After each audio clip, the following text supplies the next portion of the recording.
welcome back guys again for another video. Here I am, going to be fabricating a 4-inch double set piece today. And just before this video starts, I really appreciate all the support, the subscribers, the comments, the likes, everything. It's been absolutely amazing, and I love that you guys love these videos as well. So let's dive straight into this one. Here I am leveling a 45, and a 45 is a fitting which is half of a 90. So instead of bending 90, it's flowing up 45 or bending 45, however you want to really look at it. So here I am, I'm using a 45 level, and I'm making sure that 45 level is level with my pipe. And I had a little bit of a problem with this. I had to keep banging this around. So once I had it level, I tacked it front and top. I always do the sides first. I lay it flat and just tack the sides first, as you saw at the start of the video. Now I tack this to my square what I've made, and now I know when that's tacked to the square that the face of that is square and the pipe's level. So I will grab my other 45, I'll set it up position I feel like I want it in, and I will grab my square. This is a square I brought from like any sort of tool store, and I line it up, and I try to allow for just a 3mm gap. That's the standard.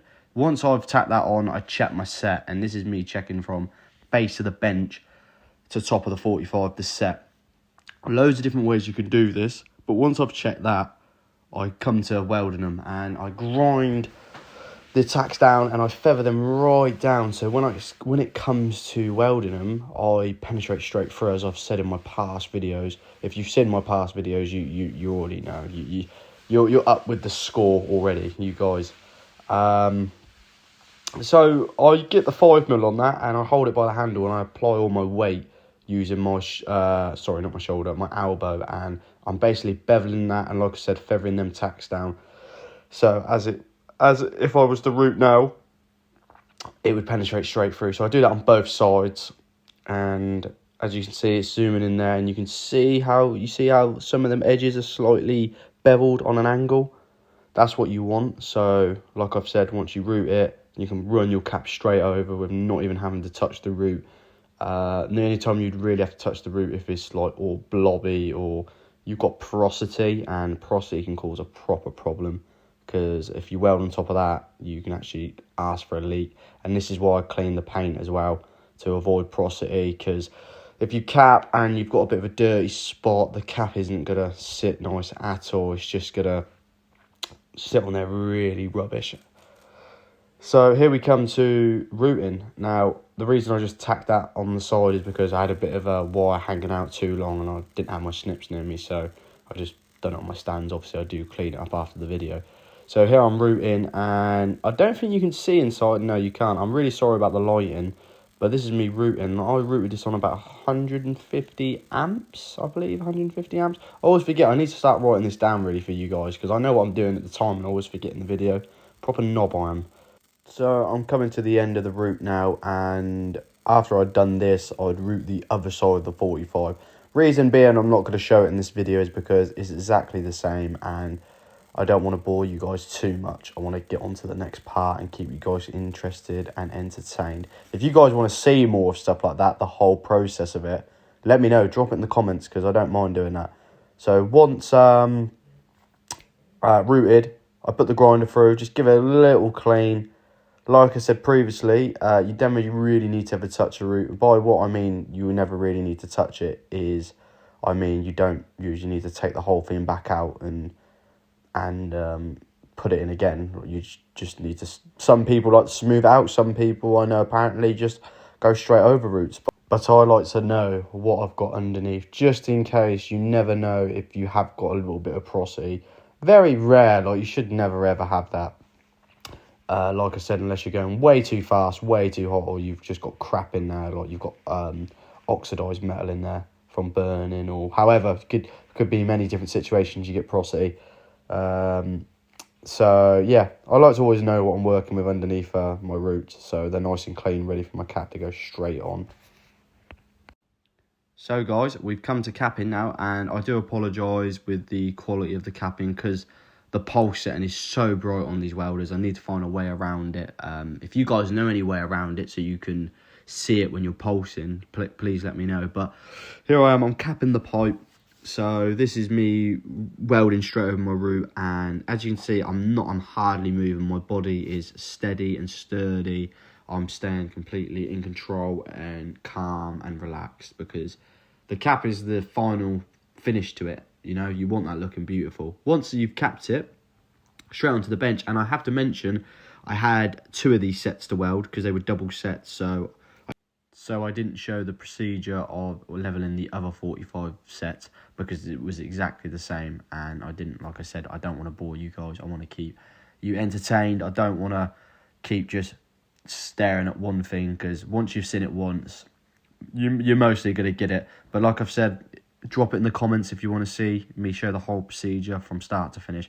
So what I'm doing here is I'm leveling the double set, and I've got it flat on my bench, and I'm making sure everything is level, flat to the bench to begin with. So as I am here, making sure all of it's level, nice and square, the face of the 45s. I'm only tacking the sides. I haven't tacked on the top yet. As you can see here, now I've started to tack the tops, and that allows me to get it level all the way around. So that's level flat, that's level up. So I'm cleaning the tacks off the side of the 45s, ready to hang my flanges on, making sure the pipe's all level, because I need to level my bolt holes to the pipe and the bench. I need to get it all flush, especially on these sets, because if things are out, you're going to notice it a mile off. And I had a 30mm standoff on these. That's why you saw me with the tape measure mark a bit of chalk in the flange. And I'm just making sure, double checking, making sure everything is bang on level. So I'm just, like I said, keep checking the level, keep checking and checking. I always like to double check my work. So I've leveled it on the side, the flange, same procedure. I'm leveling it up now to the pipe. And so far I've only just done the one side. Afterwards I will hang the flange on the other side. I just need to make sure I get the first flange bang on level, centre, everything just perfect. As you can see, I've tacked on the outside of my tacks. I put 3 tacks on the outside, and the reason doing this is because, I'll explain in the video in a bit, the reason doing this, as you can see, I'm checking my measurements there, just making sure what's going on is all good. And it turns out, as you can see in this part, the bit of pipe in the middle has gotten shorter. And the reason, like I said, I tack on the outside of the flanges, and I've said in past videos, is because if you do mess up like I did in this, I had to cut the flanges off and make it shorter. And that was my own fault, not looking at the drawing correctly. But I made sure, like, I made it safe as I was fabricating, because if I had tacked on the inside, there is a couple reasons that, you know, I don't anyway. But if I tacked on the inside, I wouldn't have been able to get the flanges off. Even if I did with the burning gear, they would end up being really rough and probably not being able to be used again, and it would have cost me more time. So that's why. And other reasons, don't tack on the inside, because if you've got all your tacks on the inside, like I've said in previous videos again, if they're all on the inside and you do your first run on the inside, because you always weld a flange on the inside first, what's holding it from the outside? You're gonna have a wonky flange, as we call it, a piss flange. So that's enough about flanges now. I'm grinding my final 2 butts down. As you guys know, I'm feathering them tacks down, ready to put my root in, then to cap, and then once that's done, I will roll my flanges. And you can weld flanges and roll them on the side as they are on a double set like that.